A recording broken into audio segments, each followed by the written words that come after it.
Bonjour à tous, bienvenue dans Matafac.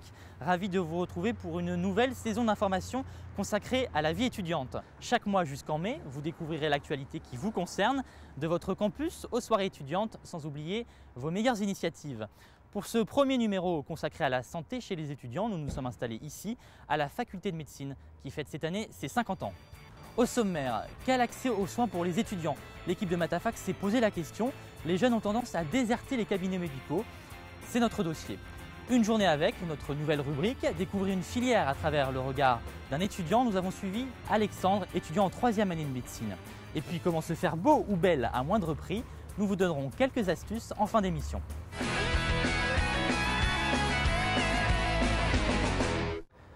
Je vous le disais, la fac de médecine fête son demi-siècle d'existence. Mais la plus grosse faculté de l'ouest de la France ne parvient plus à accueillir ses étudiants dans des conditions optimales. La région a donc décidé d'investir dans de nouveaux locaux.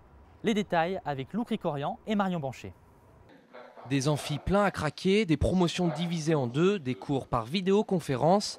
À la fac de médecine, les études sont difficiles, les conditions de travail compliquées. Le phénomène s'amplifie chaque année. Il fallait bien envisager une augmentation des locaux pour accueillir des futurs étudiants en plus grand nombre. Dans cette fac trop petite, la situation était devenue presque intenable.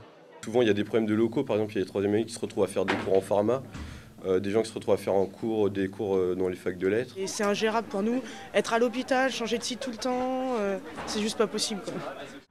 À La Riche, ces 18 000 mètres carrés de terrain verront bientôt naître des bâtiments flambant neufs. Atout pour les étudiants, ils ne seront qu'à quelques minutes à pied de la fac actuelle.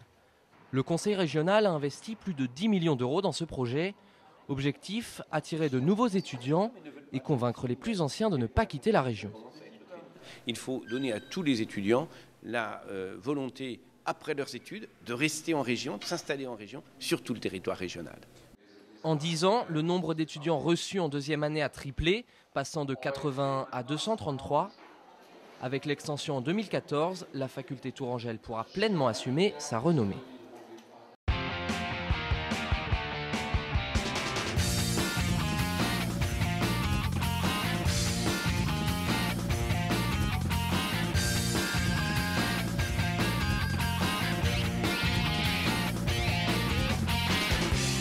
Nous avons enquêté sur les étudiants et leur comportement vis-à-vis de leur santé. De plus en plus de jeunes délaissent les cabinets médicaux au profit de l'automédication. Bonjour Antonin, on va découvrir le sujet que vous avez réalisé avec Julien Bernier. Oui, et juste après, nous nous retrouverons avec notre invité. Il s'agit de Nicolas Ballon. Il est psychiatre et addictologue ici au CHU Bretonneau. Nous évoquerons avec lui les conduites addictives qui peuvent parfois toucher les étudiants.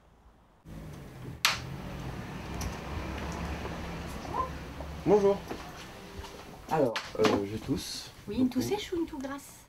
Lorsqu'il est malade, François se rend rarement chez le médecin.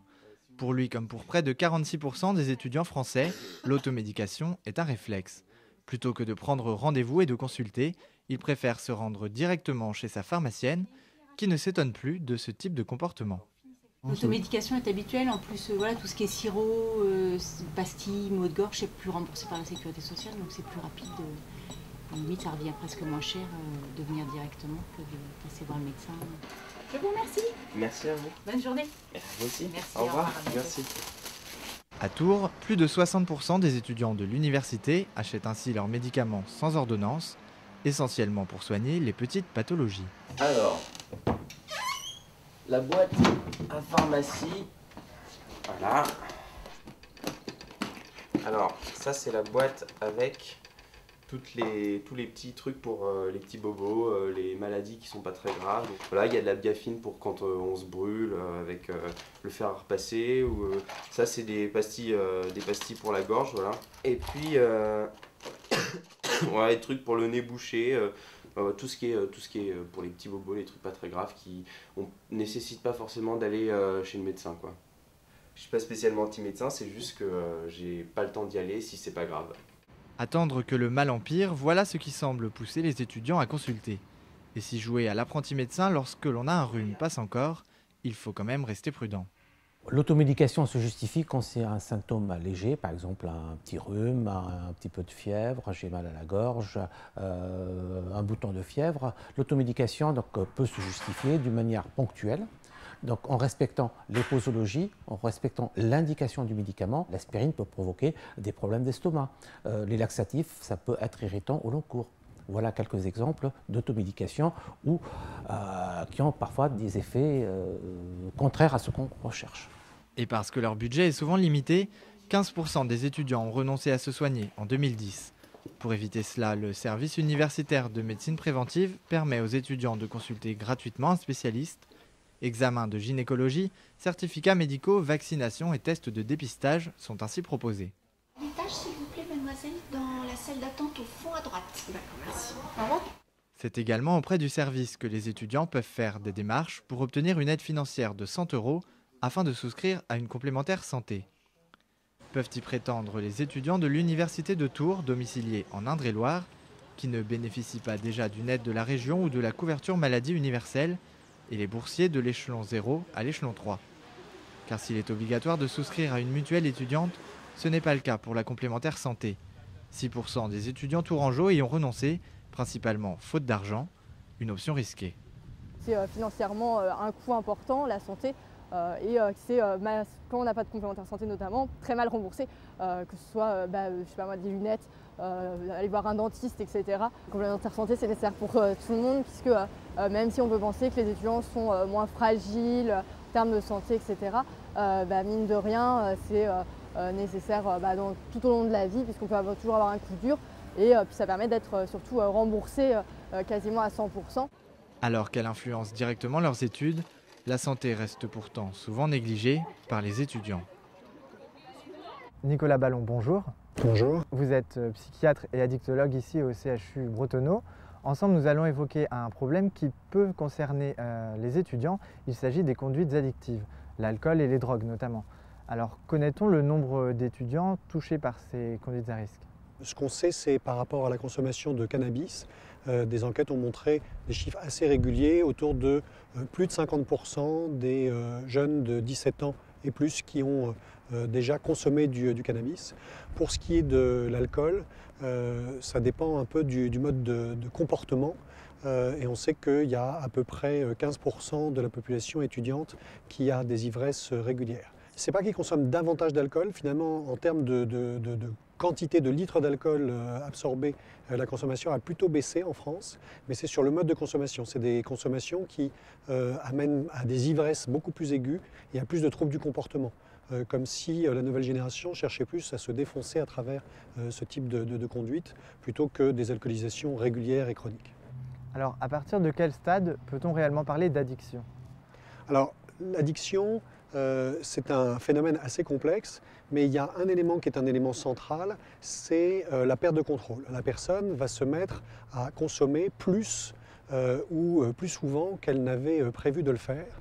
Et avec comme conséquence directe, c'est que ça va se faire au détriment d'un certain nombre d'activités, en particulier des activités de loisirs, des activités de travail, des activités familiales, qui vont se réduire au profit de la consommation. Est-ce qu'on est tous égaux face à cette possible addiction? On sait que certaines personnes seront plus vulnérables que d'autres. Plus vulnérables par exemple sur le plan somatique, sur le plan physique. On sait tous que parfois des gens peuvent avoir fumé 2 paquets de cigarettes par jour et être en pleine santé à 90 ans, alors que d'autres, avec un seul paquet par jour, vont à 45 ans faire un infarctus grave du myocarde. Et donc vous voyez que déjà sur ce plan physique, on n'est pas égaux.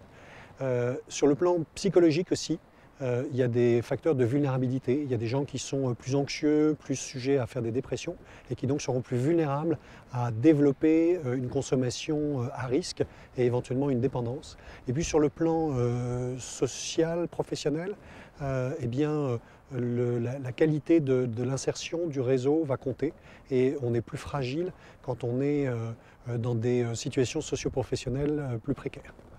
Merci Nicolas Ballon.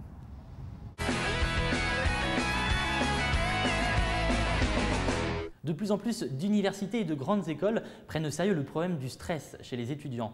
En janvier, avec la période des partiels, il est parfois compliqué pour eux de tout gérer.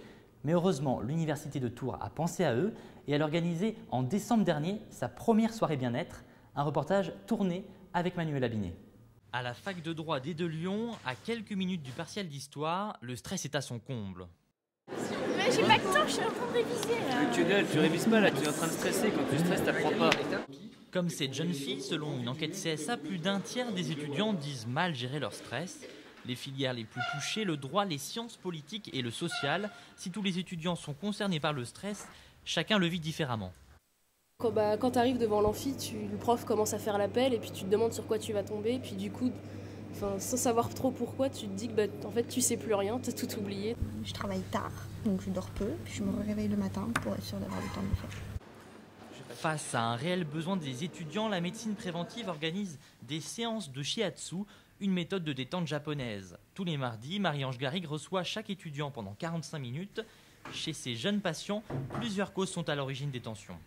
Il y a les problèmes, les difficultés de se retrouver seul, avec bien souvent des soucis de travail, de financement aussi quelquefois, qui font que c'est difficile d'arriver à tout gérer. Conséquence du stress, les étudiants dorment moins, mangent mal et fument davantage. Alors pour inverser la tendance, le service sportif de l'université organisait mi-décembre une soirée bien-être, une première. Au programme massage des pieds, table de shiatsu et cours de sophrologie. Les objectifs, apprendre à se détendre, à bien respirer et à reproduire ses gestes chez soi. Vous avez laissé passer vos bras en soufflant. Il ne s'agit pas de pratiquer longtemps, mais par petites séquences. Au bout d'une heure de travail, vous faites 10 minutes de pause minimum avec des exercices comme ça pour dénouer les épaules. On se redresse, on respire, ne serait-ce qu'ouvrir la fenêtre. D'autres soirées sont déjà programmées pour les semaines à venir. Ce soir-là, beaucoup d'étudiantes, mais très peu d'étudiants. Et pourtant, face au stress, femmes et hommes sont à égalité.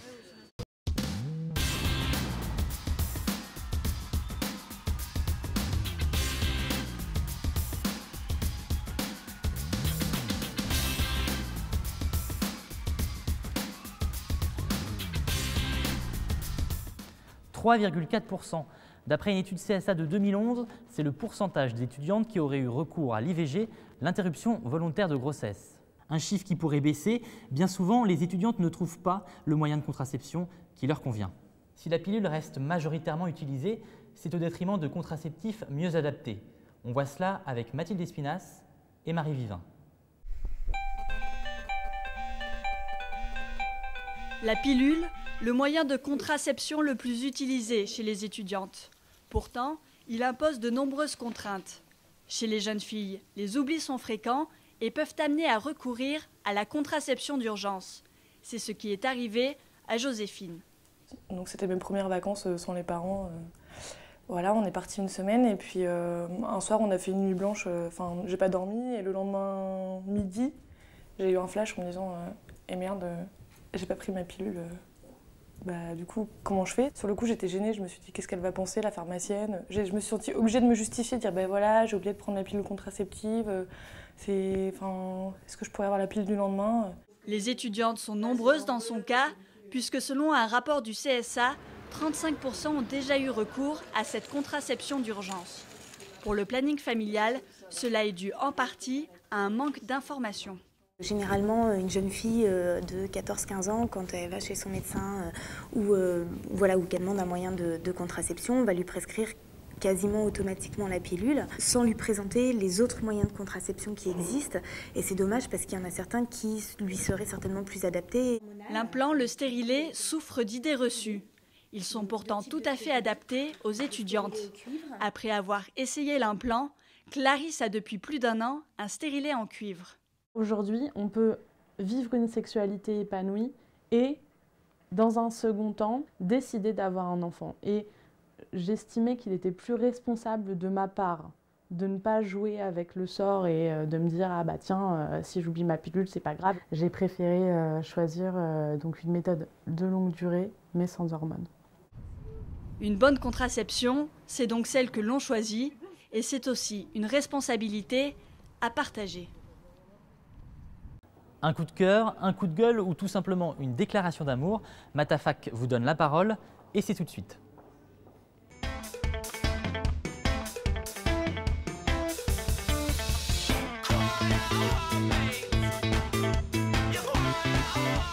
Bonjour, je m'appelle Vincent, j'ai 18 ans et en dehors de la fac, ma passion c'est la télévision. Je fais des parodies sur internet, une parodie qui s'appelle Soirée millionnaire.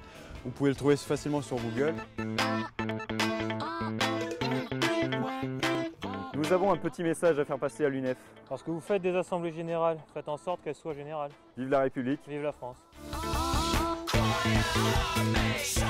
On crée des schémas de vie alors que la nature humaine comporte différents humains qui n'ont pas forcément les mêmes besoins. Donc ça sert à rien de s'enfermer dans un schéma qu'on nous donne, qu'on nous dicte. Bonjour, je suis une étudiante parisienne et je compte venir m'installer à Tours l'année prochaine. Je vais m'inscrire en master de lettres et ce qui m'attire dans cette ville, c'est son calme, ça va me changer de la vie urbaine. J'ai vraiment hâte de pouvoir me promener, de voir les maisons à colombage et la Loire qui coule.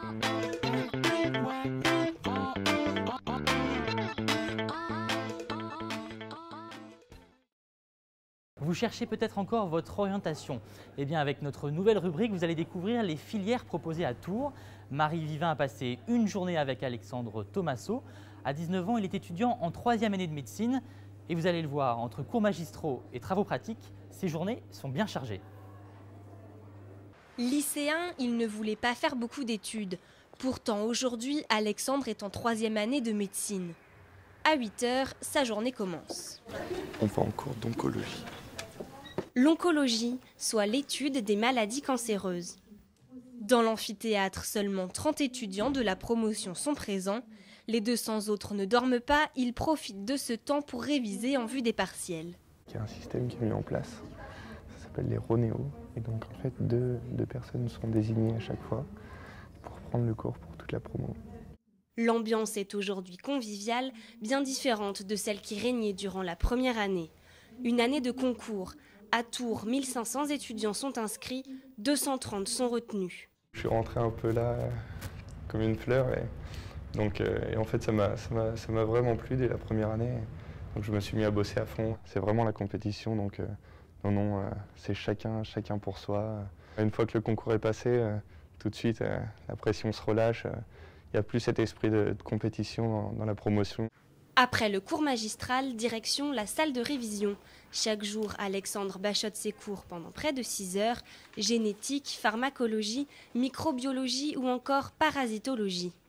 Avec toutes ces révisions, tu trouves le temps de sortir et de t'amuser? Ouais, j'ai quand même... Oui, on y trouve toujours le temps pour sortir et s'amuser.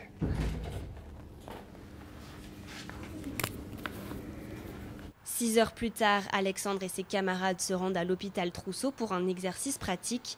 Aujourd'hui, un chirurgien leur apprend l'interrogatoire clinique. Pour cela, les étudiants font un jeu de rôle.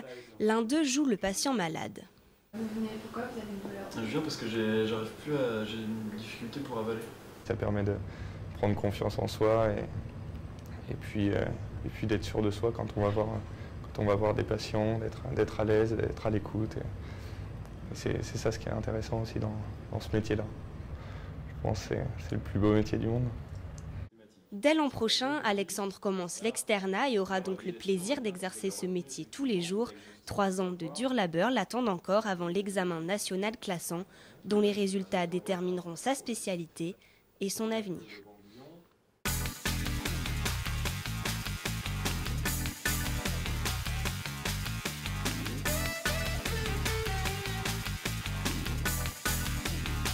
Allez, on part à présent à la rencontre du collectif Funk You Productions.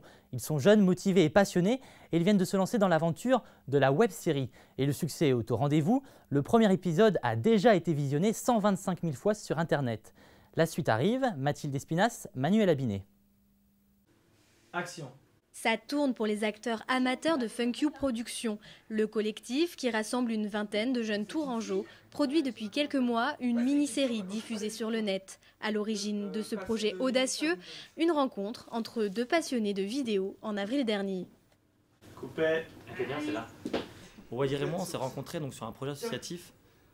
Ça faisait longtemps qu'ils voulaient faire de la vidéo, moi c'est la même chose. Donc de ce fait, en fait, voilà, on s'est appréciés tous les deux. On s'est dit qu'on voulait faire un truc autour de la vidéo, donc on a beaucoup discuté et voilà, on a voulu lancer La Vie en panne. La Vie en panne, une web-série qui en est déjà à son 3e épisode. Ça parle de l'histoire des jeunes de quartier. Ça donne un épisode où il y a de l'humour, où il y a des sarcasmes. On critique que ce soit la vie dans les quartiers, l'attitude des mères un peu commères dans les quartiers qui racontent de tout et de rien. Et donc voilà, c'est vraiment quelque chose qui est fait pour faire rire. La vie du quartier vue par des jeunes, ça donne ça, des situations comiques et réalistes. Tu fais quoi là? Je mange des pop-corn. Ouais, mais tu les jettes là.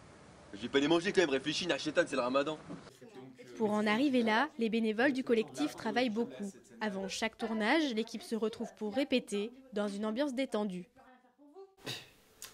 Tu as sûrement raison. Je reconnais bien là votre côté servi là vous aussi. Non, putain, merde. Elle l'a fini en dansant à cette partie. La vie en panne a trouvé son public, plus de 125 000 visionnages sur YouTube pour le premier épisode. Et le collectif se lancera bientôt dans la production de courts-métrages avec un seul mot d'ordre. Si vous avez un problème, thank you. Pas toujours facile de boucler les fins de mois, alors pour vous nous avons déniché les bons plans. Comment se faire beau ou belle pour moins de 18 €. Marie Vivin, Look Ricorian. Bonjour à tous, ce mois-ci je vous fais partager mes bons plans beauté, 2 adresses malines pour prendre soin de vous à moindre coût. Bonjour, je voudrais savoir combien c'est pour une coupe. C'est 8 €. Bah très bien, on peut me coiffer aujourd'hui? Oui. Nous sommes au centre de promotion de la coiffure. Ici, des étudiants vous coupent les cheveux sous l'œil avisé de leur professeur.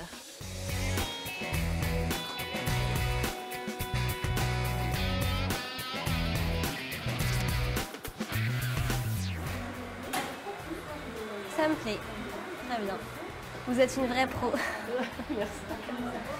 Retenez cette adresse, 4 rue René Bénard, à 5 minutes à pied de la gare de Tours. Les cheveux, c'est fait. Maintenant, mes ongles aussi auraient bien besoin d'une beauté. Je connais un endroit, suivez-moi. Nous voici au lycée polyvalent privé d'esthétique de Touraine. Un samedi par mois, les élèves vous bichonnent. Maquillage, épilation, soins du corps ou du visage et manucure, toutes sortes de soins vous sont proposés. Les prochains samedis instituts auront lieu les 11 février, 24 mars et 14 avril, rue La Ponneraie, tout près de la place Jean Jaurès. Je vais payer cette manucure 10 €. Au total, cette journée beauté ne m'aura coûté que 18 €. Se faire belle à petit prix, c'est une mission accomplie. Avant de terminer, nous vous proposons notre sélection d'événements pour les semaines à venir. Ne ratez pas le festival Indé Rock, il aura lieu les 16, 17 et 18 février prochains au complexe Doésia à Notre-Dame-d'Oé. J'attire d'ailleurs votre attention sur la soirée électro qui aura lieu le samedi 18, au programme Yuxek, Erol Alkan ou encore Kavinsky, que vous avez peut-être découvert dans la bande originale du film Drive. Pour ceux qui préfèrent rire, Thomas Njijol sera au Vinci le vendredi 10 février. Le comique issu du Jamel Comedy Club viendra vous présenter son one-man show à bloc, faut rire garanti. Au programme également une exposition à ne pas manquer, celle du peintre Titouan Lamazou, c'est à la Cité Royale de Loches. L'artiste y expose une magnifique série de portraits de femmes du monde, intitulée Héroïne. Un dernier coup de cœur, de la musique encore, mais au temps machine cette fois-ci. Samedi 11 février, le DJ Banal viendra enflammer le public tourangeau. Roi du scratch, killer au platine et vainqueur de plusieurs compétitions de DJing, ce jeune homme originaire de Tours n'a pas fini de faire parler de lui. Tout de suite, un extrait intitulé Scratch and Juice.